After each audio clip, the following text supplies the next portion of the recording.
Good morning students, कैसे हैं बेटा आप सब। आज हम जो नया पाठ शुरू करेंगे वो है प्रत्यय। इससे पहले मैं आपको प्रत्यय के बारे में बता चुकी हूँ, वीडियो आपने देखी भी है।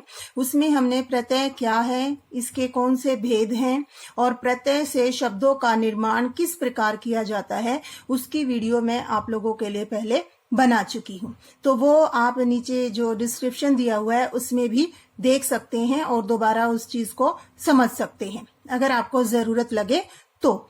आज हम जो है प्रत्यय से संबंधित अभ्यास कार्य जो है वो करेंगे। तो थोड़ा सा इन शॉर्ट हम जान लेते हैं कि प्रत्यय क्या है। शब्दों के अंत में जुड़ने वाले शब्दांशों को प्रत्यय कहते हैं। मतलब किसी भी शब्द के अंत में जुड़कर फिर एक नए शब्द का निर्माण करना प्रत्यय कहलाता है। ठीक है, आगे इसमें बताया हिंदी के प्रत्यय भेदों के दो आधार बताए गए हैं, स्रोत के आधार पर प्रत्यय भेद और प्रकृति के आधार पर प्रत्यय भेद। इनके बारे में मैं अपना वीडियो में बता चुकी हूँ। इसके बाद वो बता रहे हैं स्रोत के आधार पर प्रत्ययों के तीन भेद होते हैं, तत्सम, तद्भव और विदेशी। प्रकृति के आधार पर प्रत्यय के दो भेद होते हैं, कृत प्रत्यय और तद्धित प्रत्यय। कृत प्रत्यय धातुओं अथवा क्रियाओं के अंत में जुड़ते हैं। तद्धित प्रत्यय संज्ञा, सर्वनाम, विशेषण आदि शब्दों के अंत में जुड़ते हैं। तो यहाँ तक जो हमने ये सारा देखा अभी, ये मैं पहले दोनों वीडियो में आपको अच्छे से बता चुकी हूँ, तो वो चीज आप वहां से देख सकते हैं। और आज हम जो शुरू करेंगे वो है अब हमारा अभ्यास कार्य। तो एक एक करके हम प्रश्नों के बारे में जानेंगे। तो सबसे पहला प्रश्न है हमारा, प्रत्यय किसे कहते हैं, उदाहरण द्वारा स्पष्ट कीजिए। अभी जैसे मैंने ऊपर भी बताया आपको, किसी शब्द के अंत में जुड़कर नए शब्द का निर्माण करना प्रत्यय कहलाता है।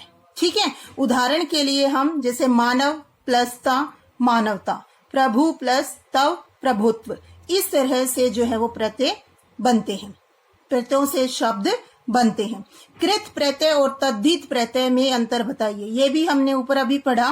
कृत प्रत्यय यानी क्रिया रूप, जो धातु रूप होते हैं उनमें प्रत्यय लगाने से जो नया शब्द बनता है वो तो कृत प्रत्यय में आता है। और संज्ञा, सर्वनाम, विशेषण आदि शब्दों में जब प्रत्यय लगाने से नया शब्द बनता है तो वो हमारा तद्धित प्रत्यय में आता है। इसके बाद है ऐसे 5 शब्द लिखिए जिनमें एक से अधिक प्रत्यय जुड़े हों। मतलब 5 शब्द आपको बताने हैं जिनमें एक से अधिक मतलब 2 या उससे अधिक प्रत्ययों का प्रयोग हुआ हो, वो अभी मैं आपको बताती हूँ।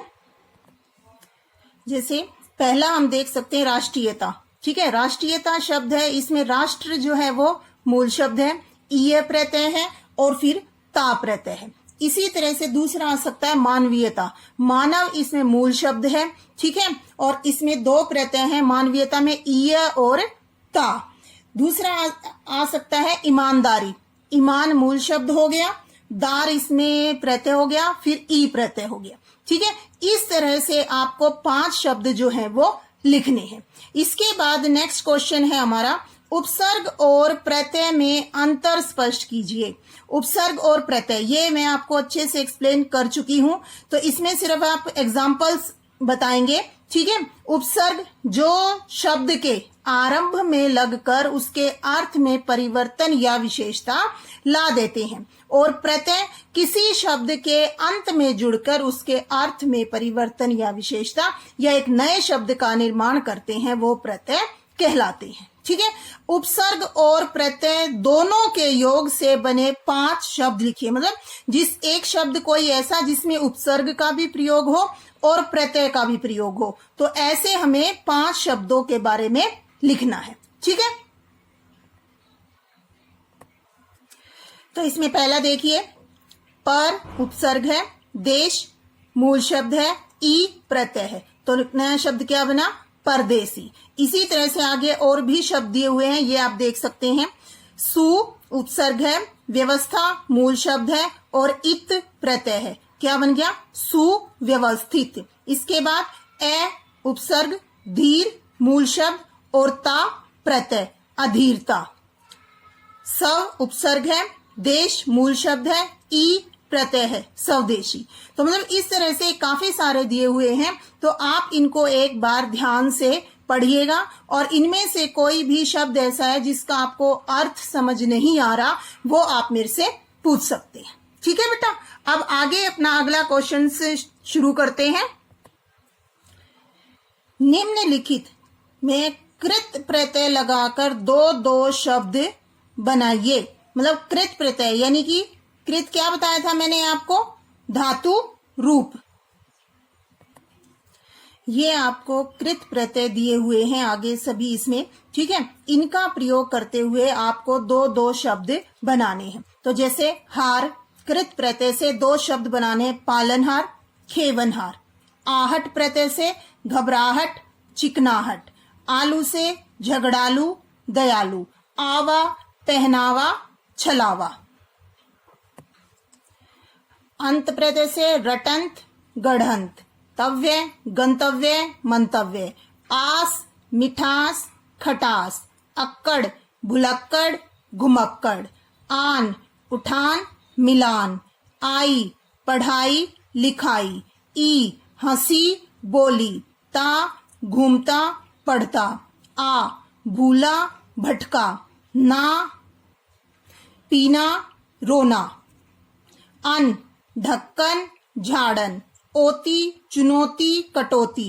आवना, लुभावना, सुहावना। एरा, लुटेरा, ममेरा। य, देय, पेय। आवट, सजावट, बनावट।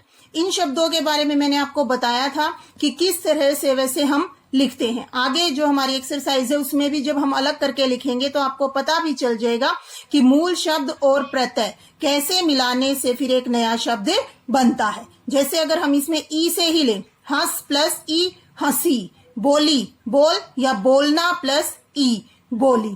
इसी तरह से जैसे मिठास को लें, मीठा प्लस आस, मिठास।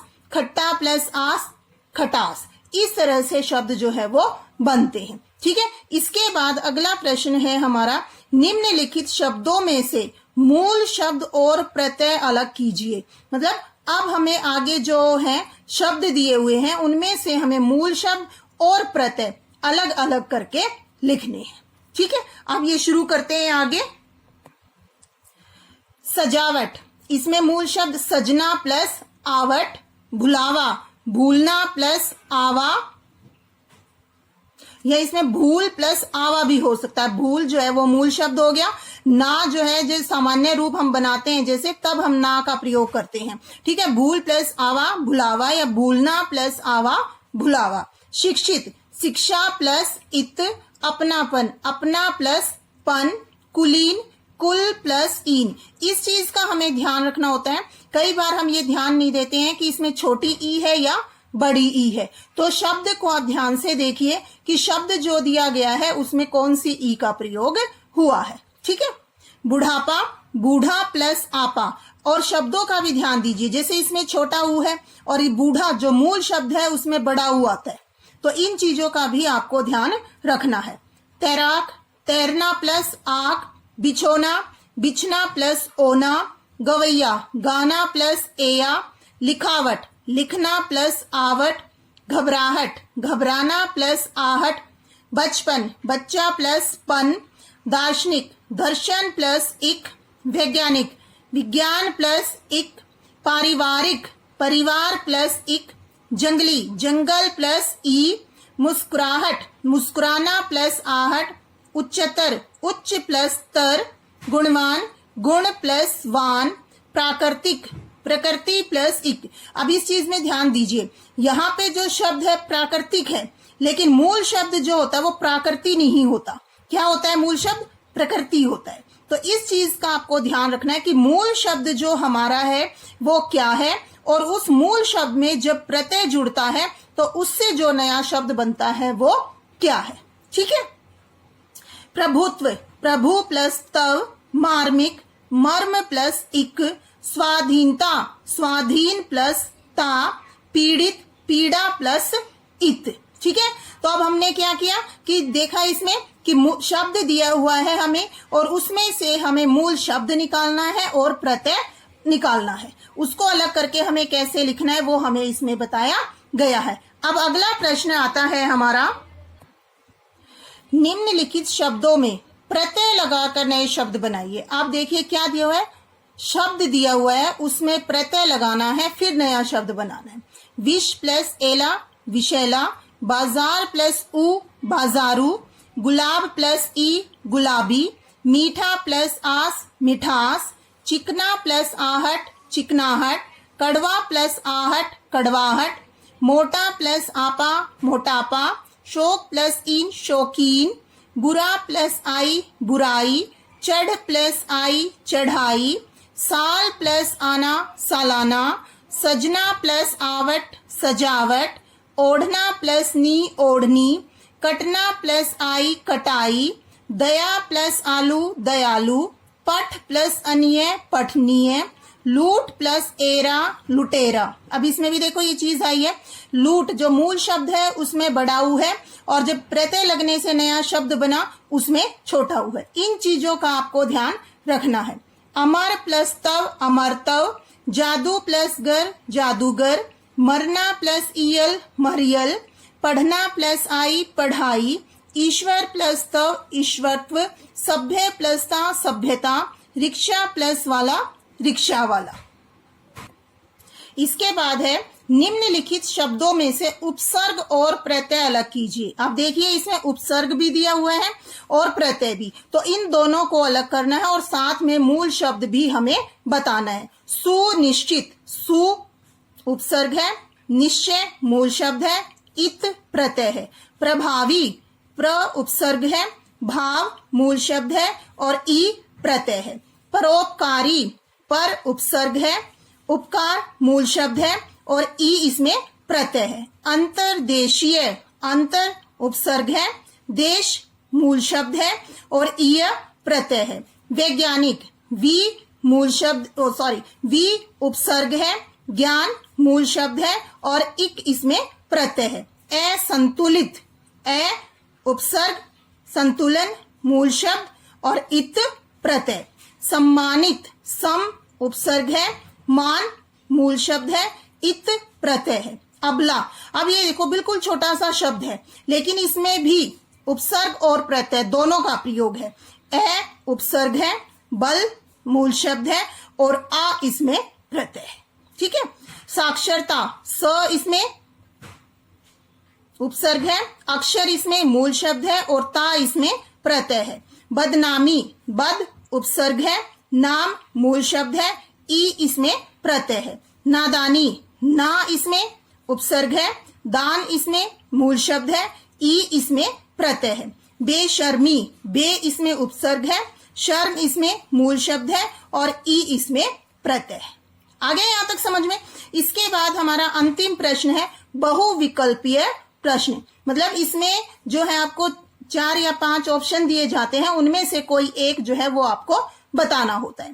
तो नीचे दिए गए प्रत्ययों से जो शब्द नहीं बना है, ये ध्यान दीजिए बेटा कि नीचे जो प्रत्यय दिए गए हैं इनसे जो शब्द नहीं बना है उस पर हमें राइट का निशान लगाना है। ठीक है। कार, कार प्रत्यय से जो शब्द नहीं बना है उस पर हमें निशान लगाना है। कलाकार कला मूल शब्द, कार प्रत्यय। बेकार इसमें बे उपसर्ग है, कार मूल शब्द नहीं कह सकते ना हम। ठीक है। चित्रकार चित्रकार, नाटककार नाटक और कार, तो इसमें कौन सा आएगा हमारा जिसमें प्रत्यय का प्रयोग नहीं है? बेकार। इसी तरह से आगे सारे। आहट किसमें जो है आहट प्रत्यय का प्रयोग नहीं है? सजावट में। क्यों? क्योंकि सज प्लस आवट या सजना प्लस आवट का प्रयोग है, तो ये जो है इसमें आहट प्रत्यय का प्रयोग नहीं है। इन बड़ी ई है, ये किसमें प्रयोग नहीं है इसका? नागिन में। क्यों? नाग प्लस इन, छोटी ई है इसमें। इसके बाद ना प्रत्यय का प्रयोग किसमें नहीं है? सुहावना, सुहाना प्लस आना, सुहावना। ठीक है। इसी तरह से आस, इसमें किसमें नहीं है? प्रवास, आस प्रत्यय का प्रयोग प्रवास में नहीं है। इसके बाद आना, बेगाना, इसमें जो है वो प्रत्यय का प्रयोग नहीं है। नेक्स्ट है हमारा आन, आन प्रत्यय का प्रयोग किसमें नहीं है? विमान में, ला प्रत्यय का प्रयोग किसमें नहीं है? खटोला में। आर प्रत्यय का प्रयोग किसमें नहीं है? विचार में। और अंत प्रत्यय का प्रयोग किसमें नहीं है? बसंत में। ठीक है, तो आज हमारा जो यहाँ पर प्रत्यय का अभ्यास कार्य जो है वो समाप्त होता है। उम्मीद है कि ये सारा अभ्यास कार्य आपको अच्छे से समझ में आया होगा। फिर भी अगर आपको कुछ समझ में नहीं आए तो आप मेरे से दोबारा पूछ सकते हैं। इसके लिए एक बार जो प्रत्यय वाली वीडियो है उसको आप ध्यान से जरूर देखिए, ठीक है, क्योंकि उसको जब आप ध्यान से समझ लेंगे तब ये एक्सरसाइज जो है वो आपको अच्छे से क्लियर हो जाएगी। और दूसरी बात, जितना आप प्रैक्टिस करोगे, मतलब जितने एक्सरसाइज आप पढ़ोगे उनको अपने आप सॉल्व करोगे, उतना ही आपको ये शब्दों के कि किस तरह से हमें प्रत्यय का प्रयोग करना चाहिए या किस तरह से हमें मूल शब्द और प्रत्यय को अलग करना चाहिए, या मूल शब्द और उपसर्ग को कैसे अलग करना चाहिए। मूल शब्द भी है, उपसर्ग भी है, प्रत्यय भी है, तो इनको हमें अलग करना कैसे आना चाहिए। तो ये जितना आप अभ्यास करोगे इन चीजों का, उतना ही आपको ये अच्छे से समझ में आएंगी। तो इस चीज पर ध्यान जरूर दें, ठीक है। वीडियो को ध्यान से देखो, समझो और उसके बाद ये एक्सरसाइज जो है वो सॉल्व करो। सभी को अपनी ये एक्सरसाइज जो है आ गई होगी समझ में, और किसी को किसी भी तरह का कोई डाउट है तो मेरे से पूछे, ठीक है। Thank you, have a nice day.